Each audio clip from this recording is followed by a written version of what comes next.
நமக்கு நம்ம ஹீரோயினை இன்ட்ரடியூஸ் பண்ணுறாங்க. ஹீரோயின் வந்து பார்க்குறா, சார் உங்களுக்கு என்ன ஆச்சு, நீங்கள் ஓகேயா அப்படின்னு சொல்லி அவனை வந்து எழுப்ப ட்ரை பண்ணுறான். அவன் வந்து பாதி மயக்கத்திலேயே இருக்கான். உடனே இவன் என்ன பண்ணுறான்னா இவளோட ட்ரெஸ்ஸை கொஞ்சமாக கிழிச்சு அவன் கையிலெல்லாம் கட்டு போடுறா. இதுக்கு மேலே என்ன பண்ணுறது, நம்ம கிளம்பலாம் அப்படின்னு பார்க்கும்போது ஹீரோ வந்துட்டு கையை பிடிச்சி எடுத்து பக்கத்தில் உட்கார வச்சுக்கிறான். என்னை விட்டுட்டு போகாத, இங்கேயே இரு அப்படின்னு சொல்கிறான். கொஞ்ச நேரத்தில் ஹீரோவை தேடி அவங்களோட ஆளுங்கெல்லாம் வந்துடுறாங்க. ஆனால் அந்த டைமுக்கு ஹீரோயின் கிளம்புறான்னு சொல்லிட்டு ஹீரோ என்ன பண்ணுறான் அப்படின்னு பார்த்தா, இப்போ வந்துட்டு கிளினிக்கெல்லாம் திறந்து இருக்காது, நம்ம ஹாஸ்பிட்டல் போகிறதுக்கு நமக்கு தான் ரிஸ்க்கு, அதனால அந்த பொண்ணை தூக்கி வண்டியில் போடுறா. அவள் தான் இன்னைக்கு எனக்கு ட்ரீட்மெண்ட்டே பார்க்க போகிறா அப்படின்னு சொல்கிறான். என்ன பண்ணுறது, என்னதான் இருந்தாலும் மாஃபியாவை கண்டா எல்லாரும் பயப்பட தானே செய்வாங்க. அவங்களும் கூப்பிட்ட உடனே இவளுமே வந்துடுறா. எனக்கு ட்ரீட்மெண்ட்லாம் பண்ண தெரியாது அப்படின்னும் போது ஃபர்ஸ்ட் எய்ட் பண்ண தெரியும்ல, அதை பண்ண போதும் அப்படின்னு சொல்லி மருந்தையும் இவகிட்ட கொடுத்துட்றாங்க. அங்கே பெயின் கில்லர் எதுனா இருக்குமா அப்படின்னு பார்க்கும்போது பெயின் கில்லர் இல்லை, அதுக்கு பதில் வேற ஒரு ட்ரக் இருக்குது. சரி ஒன்றும் ஆகாது, இவன் ரொம்ப ஸ்ட்ராங்காக தான் இருப்பான், இந்த ட்ரக் அவனுக்கு செட் ஆகிடும், இதையே கொடுத்துட்டு நம்ம கிளம்பிடலாம் அப்படின்னு நினச்சி இவன் அவனுக்கு ட்ரக்கை கொடுத்துட்றா.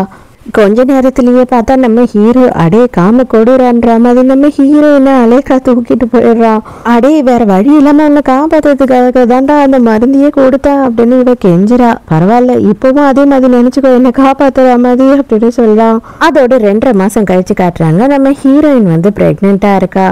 இவ காலேஜ் தானே படிச்சுக்கிட்டு இருக்கா, அதனால இவளுக்கு என்ன பண்றதுன்னே தெரியல. ஆக்சுவலா வந்துட்டு என்ன நடந்தது அப்படின்றத இப்போதான் காட்டுறாங்க. நம்ம ஹீரோ வந்துட்டு கே அப்படின்னு சொல்லி தான் ஊர் பூராவுமே பேசுவாங்க. அதை நம்பி தான் ஹீரோயினுமே வந்து தைரியமாக போயிருப்பா. அதுக்கப்புறம் தான் அவளுக்கு தெரிஞ்சிருக்கும் ஹீரோ வந்து கே கிடையாது.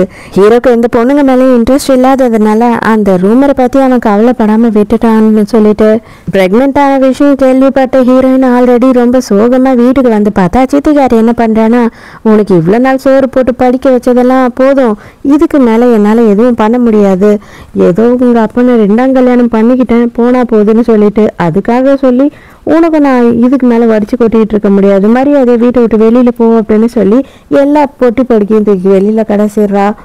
ஹீரோயினுக்கா இப்போ ப்ரெக்னெண்ட்டாக வேற இருக்கா, இவகிட்ட காசும் கிடையாது, படிக்கிற பொண்ணு தானே, அதனால என்ன பண்ணுறதுன்னு தெரியாமல் சரி ஓகே பேசாமல் ஹீரோ கிட்ட இந்த விஷயத்த நம்ம சொல்லிடுவோம், அவன்கிட்ட இப்போதைக்கு கொஞ்சம் காசு வாங்கிக்கிட்டு நம்ம சம்பாதிக்க ஆரம்பித்த பிறகு கூட அந்த காசை திருப்பி கொடுத்துடலாம் அப்படின்னு சொல்லி யோசிக்கிறா.